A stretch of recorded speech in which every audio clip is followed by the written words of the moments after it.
Hey everybody, welcome to the very first video on the Movie Flex channel. A little history about the Movie Flex channel.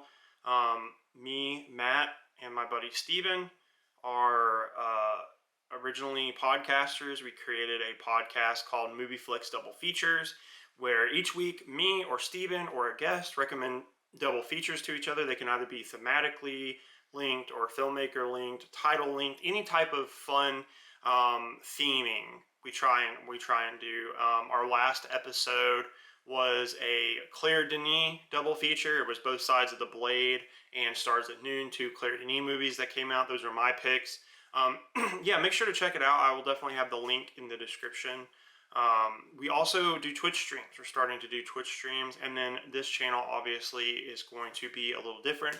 The Twitch streams are more casual, with me and Steven kind of taking clips from various movies, taking clips from various things, maybe some trailers and stuff, and talking about them in more of a joking manner, whereas the podcast is also, it's a little more jokey. It's a little more, sometimes it's serious, where we talk in depth about the movies. But this channel is going to basically be deep dives into films or pop culture properties, that whatever catches mine or Steven's fancy. So you'll see me, you'll see Steven, sometimes you'll see both of us talking about movies or comics or TV shows or whatever on this channel.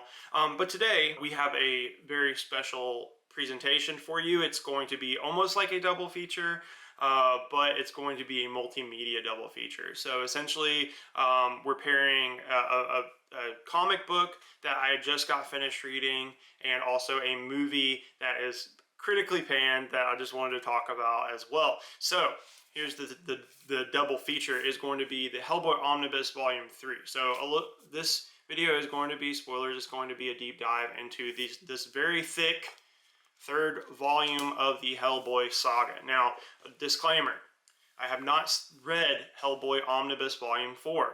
I've only read Hellboy Omnibus Volumes 1 through 3, the short stories Volume 1 and 2, BPRD Volume 1 and 2. That's it. I am a very casual Hellboy fan. I have my history with Hellboy a little before we start talking about the 2019 film.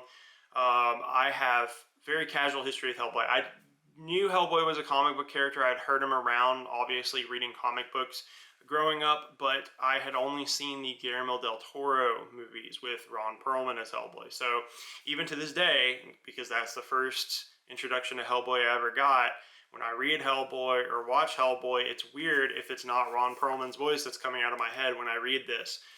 It's also weird when it's David Harbour, and we'll get to that in a second.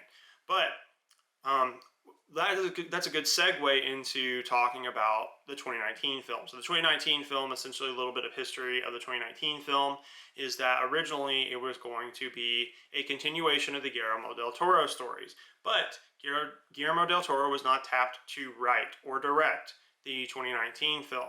So Ron Perlman said that if Guillermo del Toro wasn't coming back, he wasn't coming back. So therefore, you had this film that's supposed to be a continuation of the Ron Perlman, Guillermo del Toro Hellboy stories, but they decide, well, if Ron Perlman's not coming back and Guillermo del Toro's not coming back, and it's been so long since the last Hellboy movie, Hellboy 2: The Golden Army, then we're going to create a new story, and we're going to essentially reboot it. It's almost like not even a soft, it's a hard reboot. So for this, they decide, what's great? We should adapt a story that's literally at the end of the Hellboy story. So this is, again, Omnibus Volume 3. There's 4 Omnibus volumes that wrap the initial Hellboy story.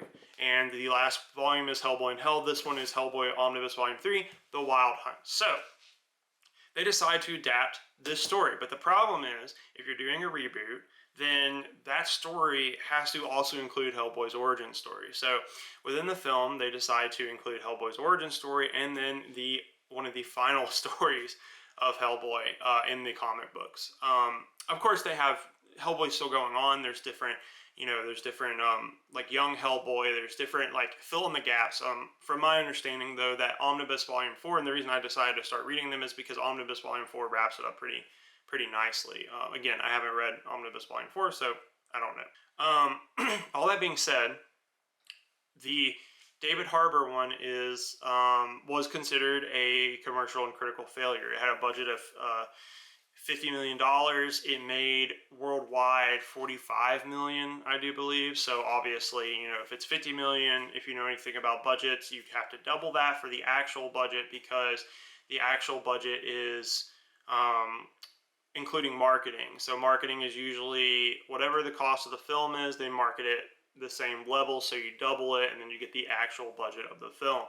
Now, the thing about the David Harbour one that I find interesting is that he seems almost to know that this isn't going to happen. It's apparently had a troubled shoot and everything, so Harbour feels almost asleep at the wheel. That's just my personal observation. I'm not making any like value judgments on him as an actor or the cast or crew or anything like that.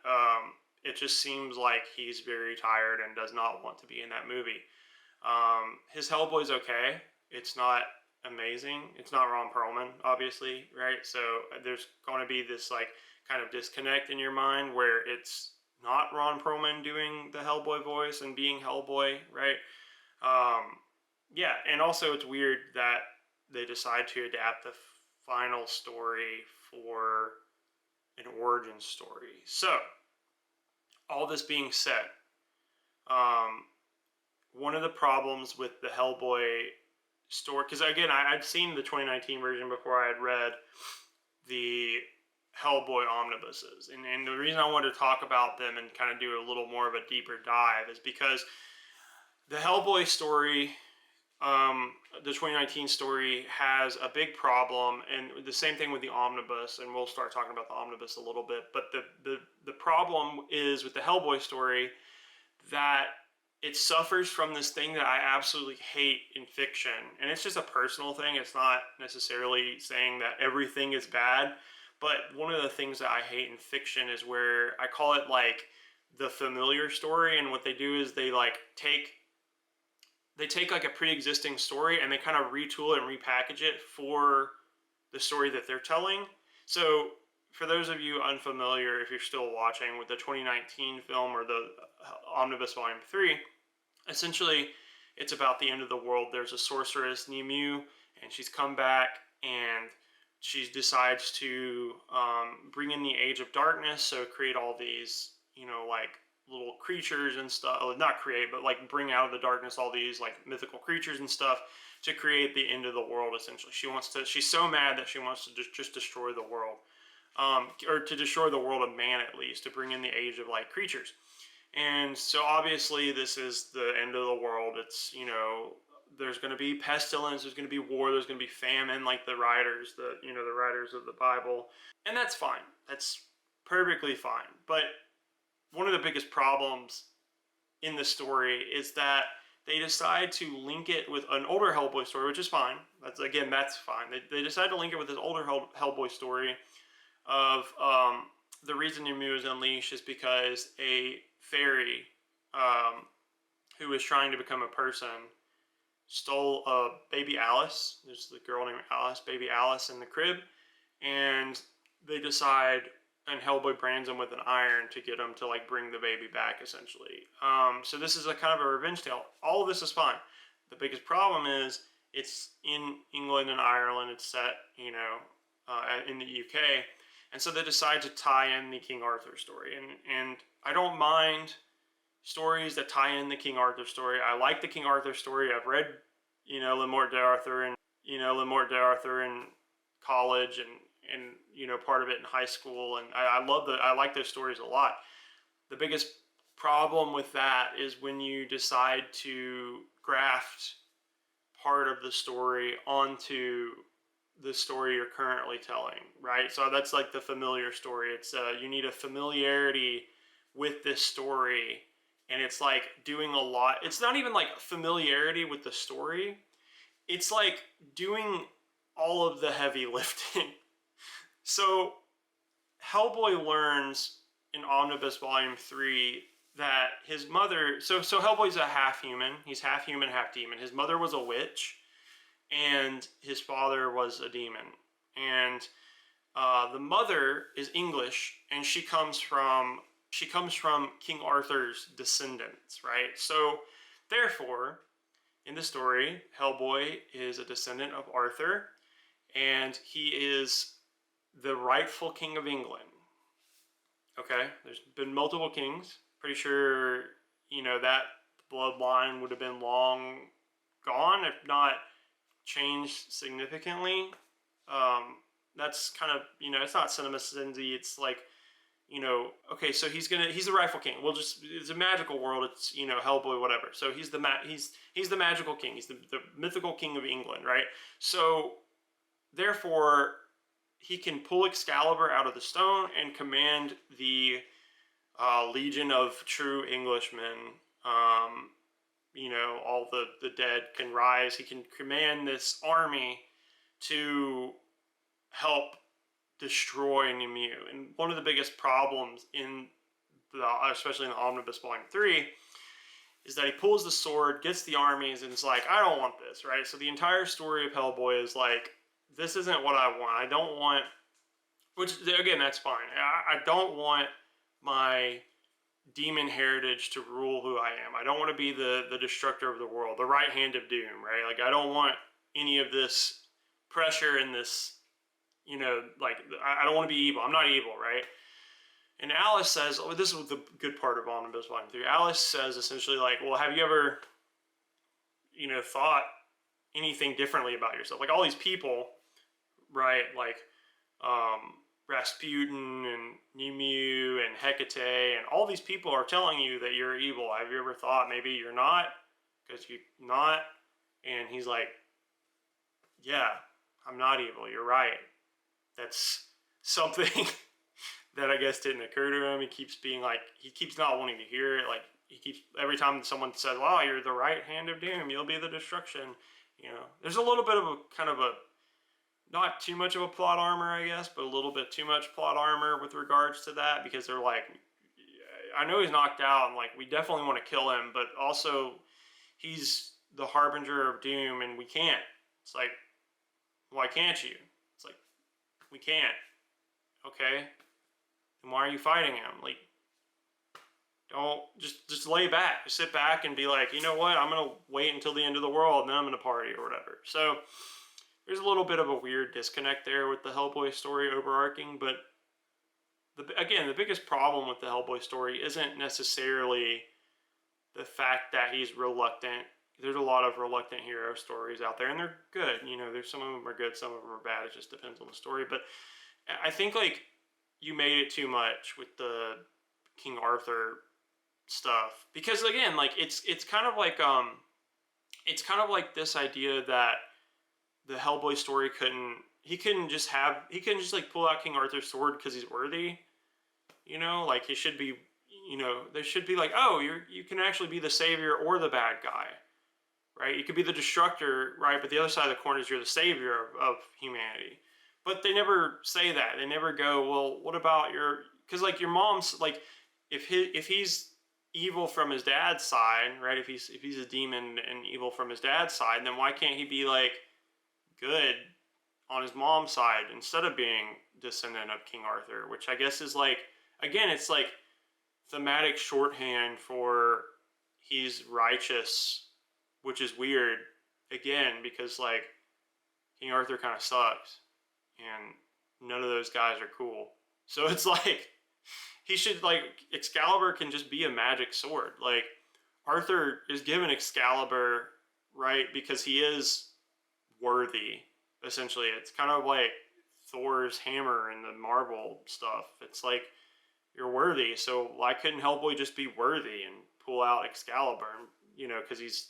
And then, again, the biggest, another huge problem with it is that they don't even do anything with it. Like Excalibur and the armies of the English dead come into the play to help defeat Nimue's army, but like Nimue gets possessed by the dragon, the Ogru Jogda. I don't know how to say that, but she gets possessed by the dragon, and then Hellboy fights a piece of the dragon, and he doesn't use Excalibur. He just gets a different sword, and like one of the epilogues is, well, what about the other sword? Like all the English paranormal people are like, what about the other sword? It's like, who cares? Like he just Hellboy doesn't like using a sword. Like, he just punches people, you know, and like he doesn't use Excalibur. He like gives up Excalibur. He's like, I don't want Excalibur. I don't want to command the armies of the dead. It's like, why? Why not? It's whatever. It's kind of Hellboy's character.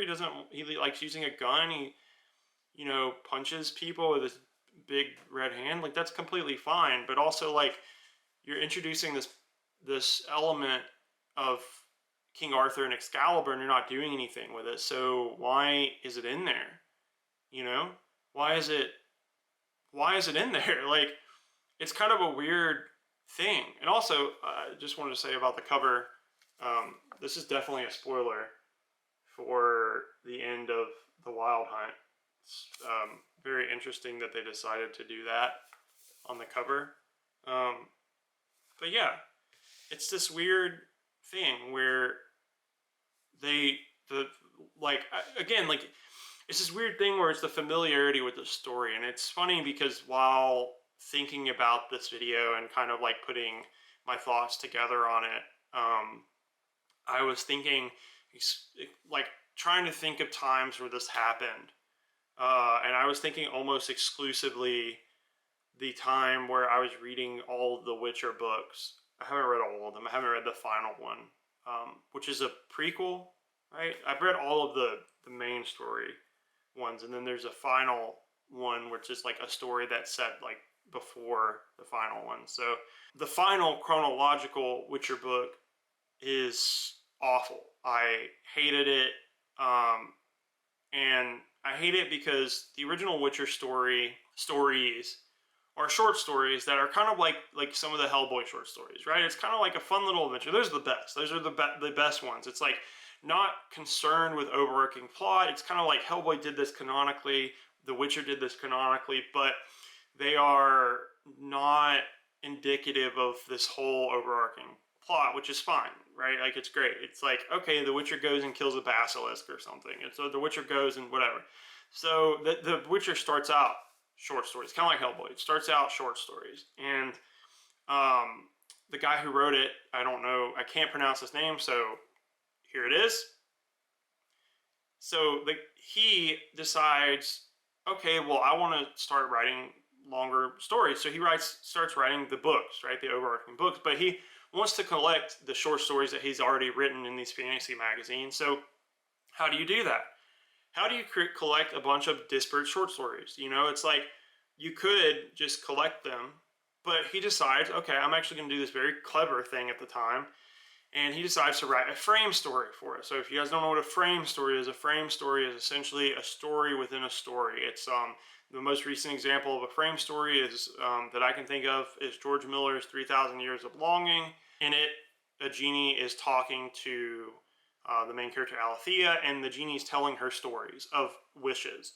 And that is what a frame story is. It's essentially a character within a story that's telling another story. So all that being said, in the Witcher books, Geralt is hurt. He's currently resting at a monastery type place, and he decides to tell this story of the times that he's been the Witcher, right? And he's telling them different days and everything. So it's kind of interesting because he's like thinking about these stories, you know, as he's being healed. Later on, when he is writing these books, he decides to incorporate some frame stories into the overarching narrative. Cool. It's a lot of times it's done extremely well. The problem is when the frame stories get too much, and that's the final book. The frame stories, I'm not sure exactly, I can't remember. It's been a while since I've read the book, but the frame stories in the book there's a lot. There's frame stories within frame stories, which is really annoying. It's a story about a character telling a story about another character, and that happens multiple times within the book. And it's like, okay, that's already annoying. It's terrible. I can't, you know, if you have too many frame stories, you can't keep up. The ideal number of frame stories in a frame story is one. You have one frame story. You have Geralt telling the girl that's healing him, Melis something, the story of him being a Witcher. Perfect. That's great. It's simple. Simple stuff. You're ready for Geralt to be healed so you can go on a new adventure. That's great. It's great stuff. And then the problem is when you have Geralt telling a story of Ciri telling a story of her time in Fairyland, that's a problem. But it's not just that. It's a terrible book. Don't read the Witcher books. They're a disappointment. But the final story is the main frame story of the final book is Ciri telling a mysterious knight from what seems to be our world the story of the other frame story. So she's telling this like overarching story, and it's because Ciri is, for those not familiar with The Witcher, Ciri is like a dimension hopper. She can hop different dimensions. There's like a part where she goes into our world, right? And she's like, oh, they're like shooting, like they don't have swords and stuff. They've like got these things, and it shoots like hot metal out, and it's like they have these flying. It's like, okay, she's in our world, right? The main frame story is her talking to this knight in this mythical land or whatever. And again, one of the problems that I have with it is it relies on the shock of her being like, so what's your name? And he's like, Galahad. Okay, again, the heavy lifting is the King Arthur story. And it's like, oh, Ciri's gonna have adventures in Camelot. It's like, okay, like that's cool, I guess. But I always hate when the reveal is, it's actually King Arthur. It's like, okay. Like, if it's a King Arthur story, it's completely fine. But if it's not, the reveal of, oh, it's actually King Arthur, it's just like a shrug. It's like, okay, yeah.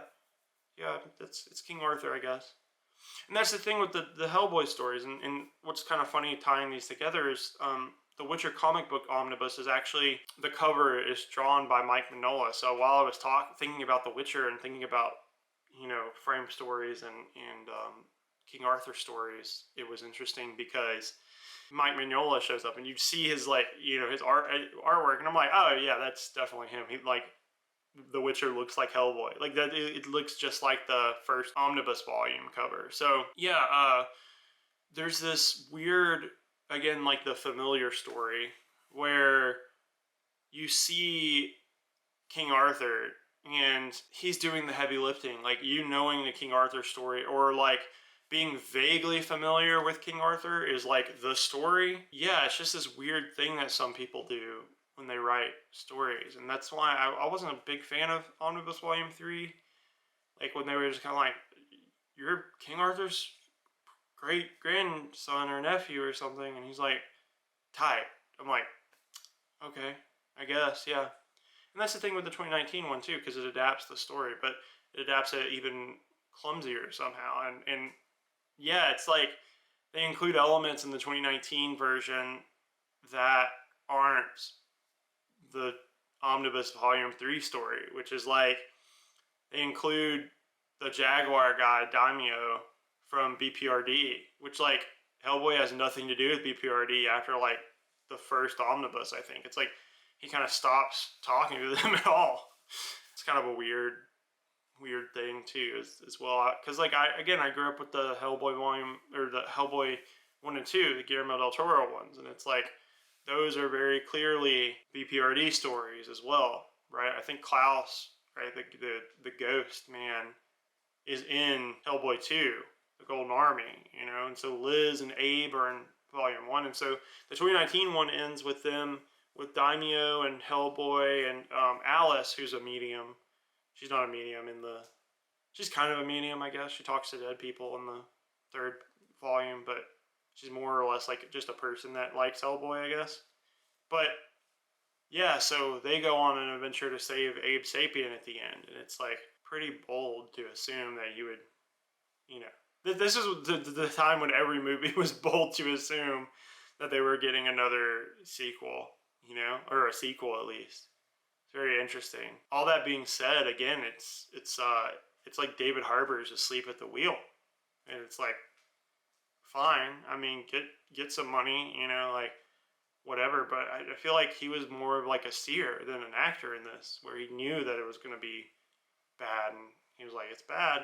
Also, I remember vaguely hearing stories about this set being bad and everything. Again, I don't know. I haven't really researched it. I just wanted to more talk about the connection with Omnibus Volume 3 and the fact that the story is kind of crutched with the King Arthur stuff, and why I don't like these types of stories specifically. The giants are cool. The fact that he kills giants are pretty cool. The fact that he gets mad and turns into like his demon form is cool. There's some cool stuff in it when he's punching the dragon and telling him to shut up about being the destroyer of the world is cool. All that being said, not good. Not a good comic.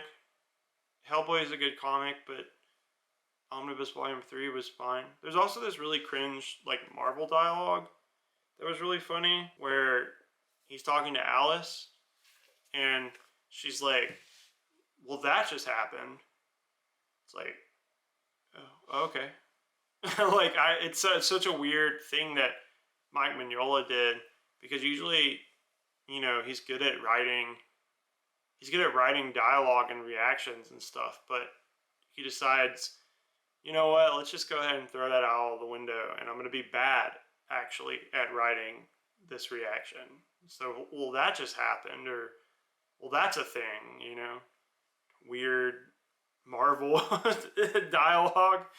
Like Marvel movies, not Marvel comics. I'm sure Marvel comics do that kind of like, well, that just happened now. All in all, cannot recommend either the 2019 film or Omnibus Volume 3. There's some good stuff in Omnibus Volume 3 at least. Like, again, the Giants is pretty cool. The Wild Hunt, I like the look of them. They're pretty cool. The one guy's got like a deer on his head. Looks demonic. That's pretty awesome. Hellboy gives up his eye. That's really cool. You get to see Baba Yaga. She's in all the Hellboy stories for some reason. I like her. I like her chicken house. That's pretty awesome. But yeah, Hellboy in Hell is next. So I'll see if I actually like Volume 4 or not. Again, I liked Volume 3, but it's not great. It's not Volume 1 or 2. It's not even the short... Like, the short stories are the best Hellboy I've read so far, because it's like, you can't really mess up, like, he's going to fight... He's in Asia now, so he's going to fight like a yokai. It's like, that's pretty cool, you know? Can't really mess that up too much. There's no like King Arthur, you're actually secretly King Arthur's great-great-great-grandson or whatever.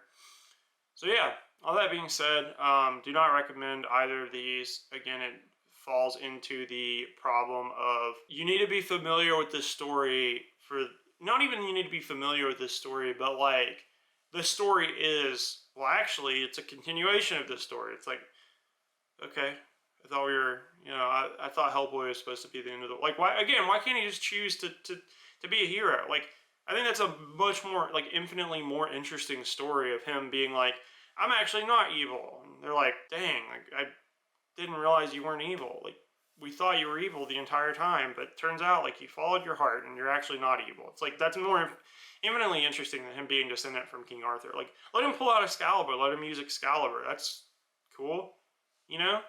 He's worthy. The rightful King of England, because the rightful King of England has to be worthy, which is not true, because England is probably not, like, the King of England's probably not worthy now. I don't know. I don't know much about British politics, but yeah.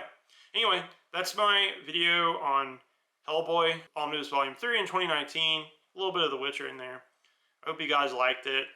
We are going to do more in-depth content, more research content in the future, but I just wanted to go ahead and start off with a little vlog type thing where we're talking about it again. So there's links below. We got a Patreon. Currently, it's going to help us, you know, do more videos, do more podcasts, do more Twitch streams. If you guys like any of those, please support it. Right now, our goal is on the Patreon is to essentially create a $5 tier that allows you to get bonus episodes of the podcast. And we also have a tier just to say thank you for creating content. We love you so much. But again, follow me on Twitter if you want to. It's @postingprol. My name's Matt. Again, follow my co-host of the podcast, Steven. Again, you'll see him on later videos. He is @stabs_. I'll go ahead and link all that in the description below. But if you like this video, again, like, just go ahead and, you know, like it and share it, and, you know, go ahead and subscribe. We need subscribers, you know, so it's like, why not, you know, just hit that subscribe and then hit the notification bell if you want to. If you don't, that's cool too. Just like comment below and tell me why not, you know. But anyway, thanks guys so much. I'll see you later.